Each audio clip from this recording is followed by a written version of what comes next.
Hello and welcome to the fifth podcast brought to you by IWGB Radio.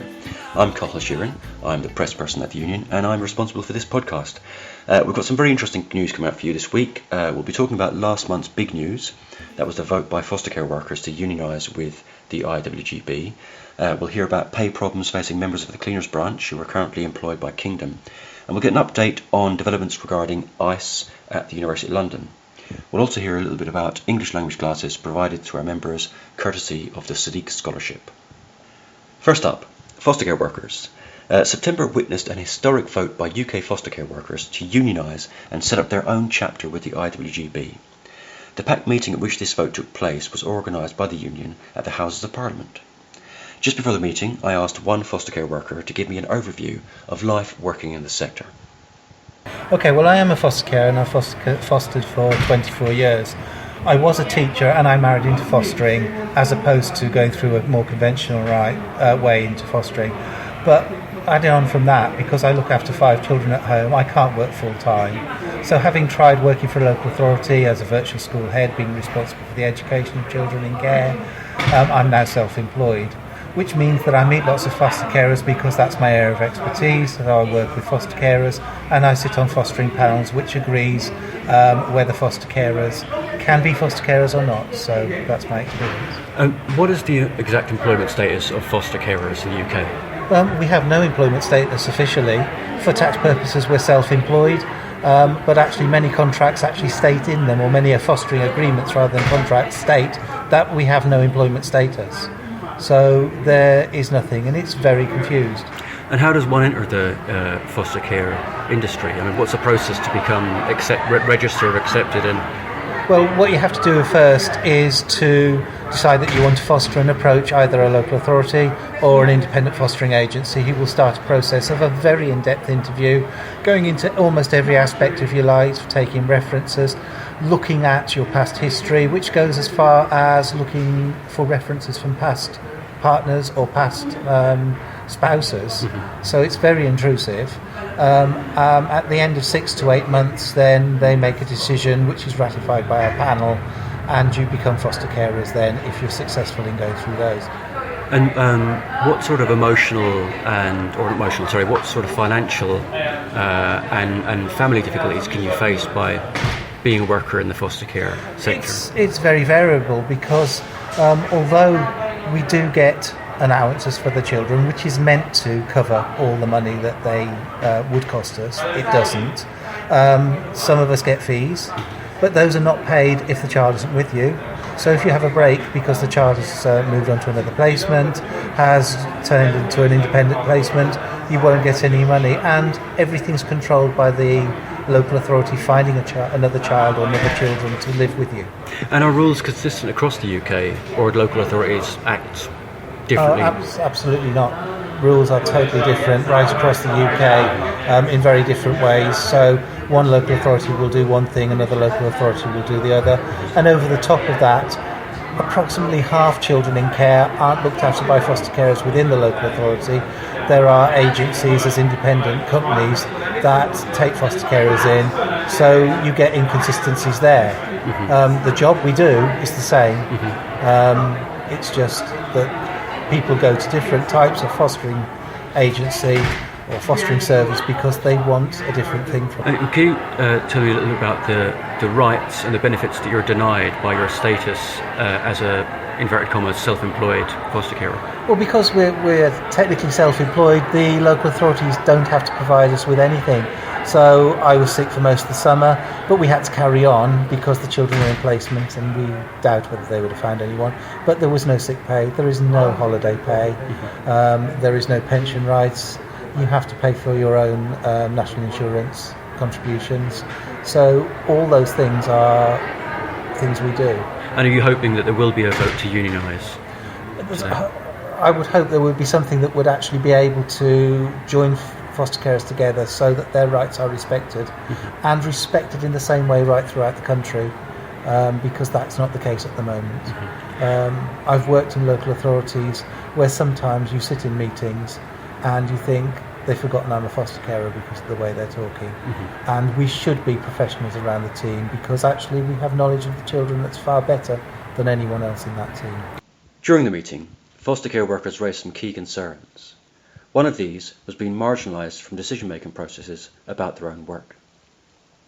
One thing that we did touch on earlier was that unionisation could be a very good thing if it meant that we might actually get included in discussions around ourselves, the young people, the placement, just where do you even start, and the ownership of approval, which, okay, if we're going to be self-employed, then can I own my approval so that I can just go and work somewhere else when you're not giving me a young person and I can't pay my mortgage?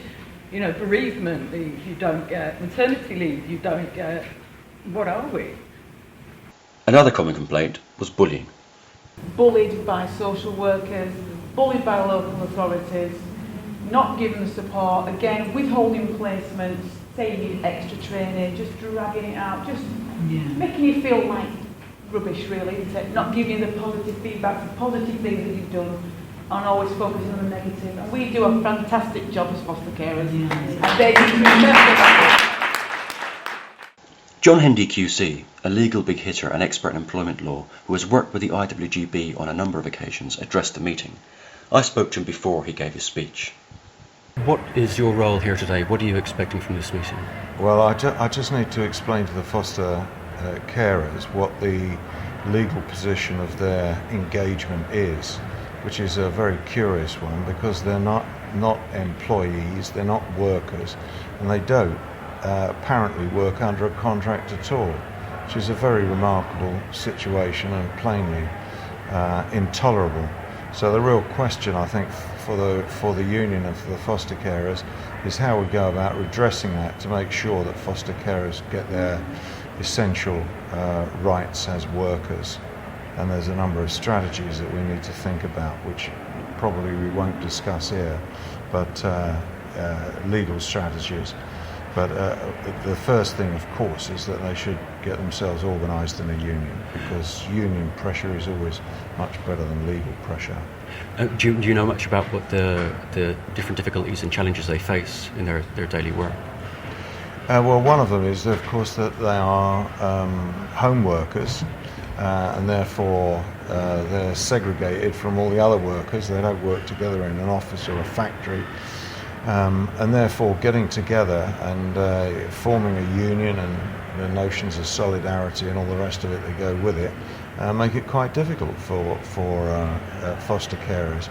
So each one's got an individual relationship with the employing authority, and obviously the union needs to overcome that so they can put forward collective demands on behalf of all foster carers. I know a representative of our couriers branch is here today. Do you see, there are obvious similarities between the conditions of couriers and conditions of cleaners and foster care workers. Can you comment on that?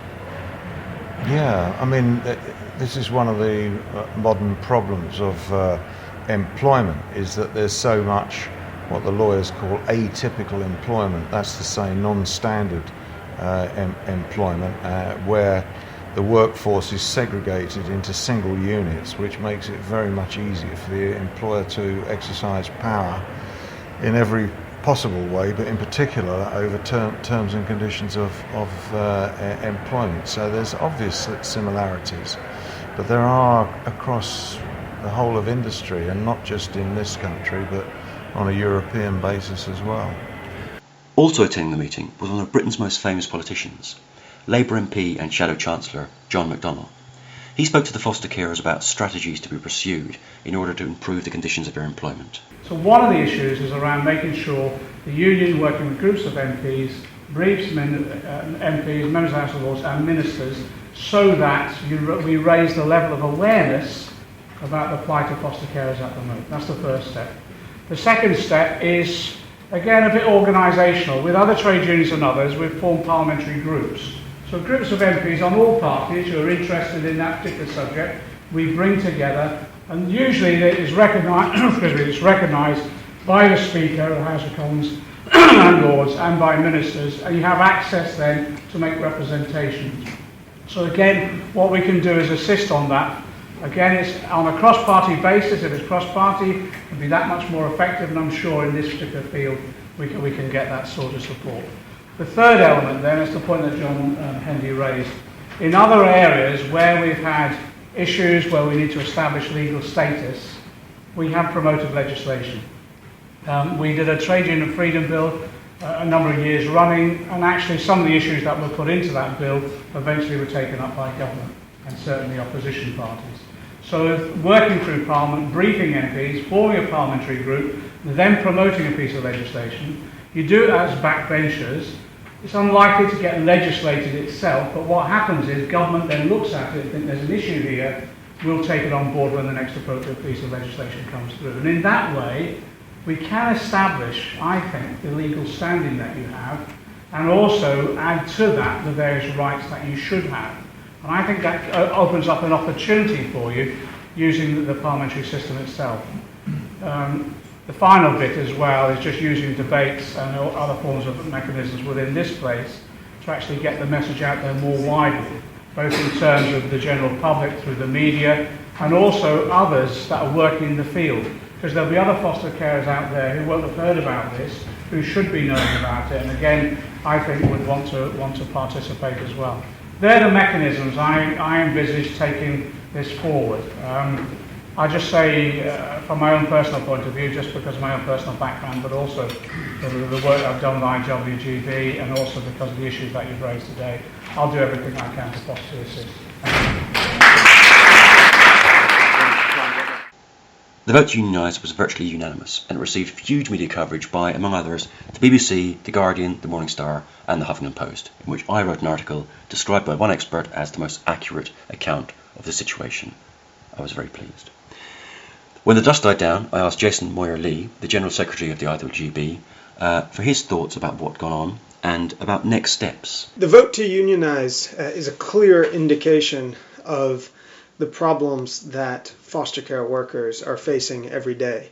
And the fact that there has been so much enthusiasm for the union initiative since the vote took place is even more evidence that there are a lot of problems that we need to fix. In terms of plans going forward, there's a number of things we're working on. One of the next steps is to get together a meeting of delegates that have come forward from among the membership of the new branch to help us set up the branch. So to fix the details of the Constitution and decide how often people are going to meet, elect some provisional branch officers, and this type of thing. Obviously, the end game always being that the foster care workers through the union will take on the bulk of the work and organize themselves and whatnot. And we are there as kind of central union officials to play a facilitative role in all of that. And do we have a rough timeline for how this is going to play out? We have the delegates meeting, and hopefully we'll pin down most of the Constitution and the structure of the branch at that meeting. And hopefully within the next couple of months we're going to have acting branch officers in regular meetings for the branch. The other areas we're working on are, one, putting together a test case with John Hendy QC. So we're looking at different options of a sort of test case we could run through which we could obtain more working rights for foster care workers. And the other one is putting together an all-party parliamentary group to examine the need for new legislation to provide workers' rights for foster care workers. Now, the first delegates meeting of the Foster Care Workers Branch will take place on the 2nd of November, near the IWGB offices in Angel. For details, please check out our website and social media. Now for news from our University of London branch. Cleaners belonging to our University of London branch have been having pay problems. I spoke to Wilson Ayala Romero, Vice Chair of the University of London branch, about what was going on. Venimos trabajando con Kingdom a partir del mes de junio. Pues comenzamos bien, pues ahora a partir del... We've been working for Kingdom since June. It started out well, but from July onwards we've had problems with pay. This month, many of us haven't been paid all our salary. Some of us received only 60% of our wages, others 50%, and some only 20%. There are roughly 15 workers in this situation, and it's making life very difficult for us. In my case, I was owed £430. I called them and they deposited the money in my account, but they know me because I'm prominent in the union. They still owe money to the others. So what reason has Kingdom given for this? Es un poquito, ¿cómo te explico? Raro el tema, ¿no? Porque ya el día jueves, un día antes... It's a strange situation. One said there had been an information problem. Another said it was something else. They were washing their hands of the situation. We don't know exactly what the problem is. We've been trying to arrange a meeting with Kingdom and we're expecting to meet with them in September, but they didn't confirm and so the meeting didn't take place. We're still waiting for them to give us a date, or we'll demand one. We've been doing the work, so we need to be paid. Sí, ahora mismo la gente está un poco molesta, está indignada. Our workers are very angry. It's not right that Kingdom is holding onto money that we've earned working for them. We had a meeting and it was agreed that this was a case for an employment tribunal. It's a bit surprising. When the company you work for changes or is taken over by another, they have to notify the relevant authorities. There's a process and they haven't followed it. In June, the manager came and told us that we were already working for Kingdom and that we'd been doing so since the beginning of the month. They never told us anything before that. They didn't inform the tax people that we're no longer working for the previous company, Ocean. So, to the tax people, it looks like we're working for two companies at the same time, for Ocean and Kingdom. And because of this, extra taxes were deducted from our pay packets. We complained to Kingdom and they said it was our problem, that we have to rectify it. But they cause it by not informing the tax authorities. Our patience is at an end. Lack of union recognition by employers can sometimes be an obstacle for a union, and it's something that the IWGB has faced at the University of London. The Information and Consultation of Employees Regulations, or ICE for short, are a mechanism that gets around that by making sure that employers listen to all voices in the workplace. There have recently been some developments involving ICE and the University of London, so I need to give you some background on that before I tell you what's happening. Of the 5 ICE representatives at the University of London, 3 come from Unison or UCU. The other 2 come from the IWGB. Now these 5 were elected to design the ICE forum. The IWGB reps suggested changes that would allow all 3 unions to be included in the process, but the other 2 unions and the university said no. Now the IWGB thinks that's unfair and suggested creating a new forum that will be made up of staff elected reps only. However, Unison and UCU supported an alternative proposal that was drawn up by the university HR department, which would exclude everyone except these 2 unions and the university. Now the proposal will be put to a staff vote very soon.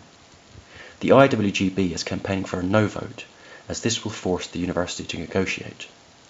I asked Catherine Morrissey, the Secretary of the University of London branch of the union, to tell me about the campaign. We've produced a campaign video which is going down really well, which is like a cartoon, an animated cartoon that explains the whole history that I've just explained to you in a little bit more detail, and explains what the ICE forum is meant to be for, and why IWGB feels that this proposal that's been put forward is unfair and why people should vote no. And where can people see this video? That's on YouTube. Mm-hmm. So if we've done the tagging correctly, you should be able to find it by searching for Information and Consultation of Employees, University of London, mm-hmm. ICE forum. Terms like that should find it. Okay. So we've emailed that to all the staff that we could, mm-hmm. and we've also produced leaflets that we're handing out to try and draw people's attention to it. And we're really trying to make use of word on the ground as well. So we're trying to get people who are supportive, who understand, to talk to their colleagues who maybe haven't heard very much about it or don't really understand what's going on, and try to inform them and educate them so that they can hopefully, vote no, but at least make an informed decision next week when the ballot opens. So the ballot is opening next week. So what date will it be open? The ballot opens on Monday the 17th of October, mm-hmm. and it runs for 2 weeks, so I believe that ends on the 28th of October. So by the time this podcast goes out, we might be in the middle of the process. Yeah. So what, in terms of numbers, are you confident that you'll win this ballot? Are you confident that enough staff members will vote? It's very difficult. I mean, we'd like to. The difficult thing is that the university is the one that's proposing this unfair solution, mm-hmm. and therefore they are able to reach every single member of staff. Yeah. We only have kind of imperfect data, mm-hmm. So certainly by email we can't reach everyone with our message, and similarly leafleting and things, people don't always take them. People may not be in. So it's quite we're up against it really, and it's also difficult because the two other unions, Unison and UCU, as I say, are working together. Each one doesn't really have a huge numbers of members, but between the two of them, they do have more members currently than IWGB has. Sure. And it's certainly my view that they have consistently misinformed people about what this is and what the consequences of this are, perhaps because that is their view. But unfortunately that has been successful for them in the past. They've been successful in scaring people into believing that an ICE forum would result in unions being essentially powerless at the university, not able to represent staff, etc. Actually, the opposite is true. For more information, please check out our social media and search for IWGB ICE Forum on YouTube to watch the video Catherine was telling us about. The IWGB offers its members free classes in English. With a generous donation from a benefactor, we were able to set up the Sadiq Scholarship, which provided a course of intensive English classes to a small number of union members. I spoke to one of the teachers involved. My name's Maya. I'm one of the teachers on the Sadiq Scholarship ESOL course that's currently been running with IWGB. And tell us a bit more about the Sadiq Scholarship course. So it started off initially as a 10-week course to get some members of the union to improve their language skills and fluency in English, particularly aimed towards the job market, so ending with a sort of mock interview process. And how many students took up places on this scholarship? We've had 4 students. The attendance has been very good. I mean, they're balancing their work life, full-time jobs with coming to the course. So I have to say that they've shown a great effort. And what would you say was the level of Spanish or level of English that they had before they started the course, and what is it like now? I'd say that the level of language when they started was quite low. Also their confidence, they weren't that confident when speaking to someone who didn't have Spanish as a first or additional language. And they've ended up being able to do fantastic mock interviews, ask questions, ask about the benefits that they could get in jobs, what the hours would be, and so on and so forth. So really improved. They've really made great leaps, I think. One of the recipients of these English classes is Liliana Almanza, a member of our University of London branch. I asked her how big an obstacle it was working in London but not speaking English, and also about how her lessons had gone. Es un obstáculo grandísimo para la gente que queremos venir a este Yes, país. it's been a huge obstacle for us. It's obviously essential for daily life. Even buying a coffee can be difficult. They ask you if you want a small one, a big one, sugar, milk, etc. And when you're trying to understand, your coffee goes cold. Making a simple appointment by telephone to see the doctor can be very complicated. Gracias a esta persona que le nació de su corazón hacerlo, y esto fue una de las cosas fantásticas. The classes are fantastic. I want to thank this good-hearted person who provided us with 10 weeks of English lessons. That would normally be too expensive for us. I understand English so much better now. I speak so much better, although it'd be a lie to say I speak perfectly. Ahora me da más confianza, y de hecho en mi trabajo. Now I have much more confidence. The manager where I work is English and she speaks to us only in English. Obviously, the majority of my Latin American colleagues don't understand what she says, but thanks to my English lessons, I can now understand her. Would you like to demonstrate your English with me?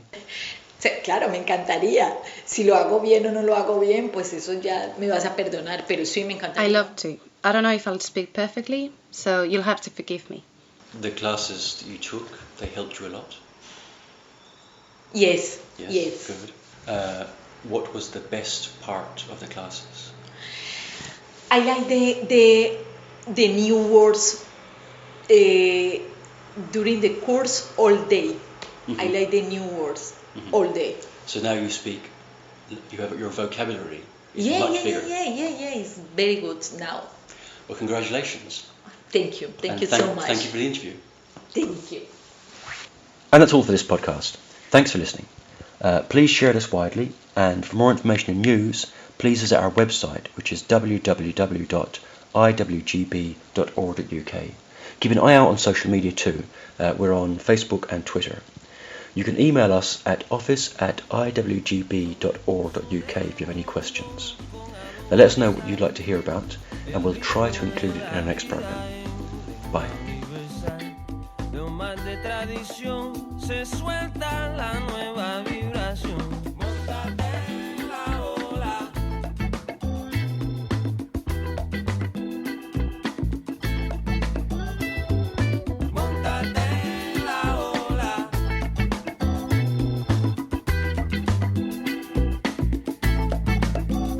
En la cresta de la ola hay un pie para viajar. Para los aventureros toda frontera quieran cruzar. Por esta corriente de sabores déjate llevar. Que cuando llegue a la tierra esta no se puede quebrar. Móntate en la ola.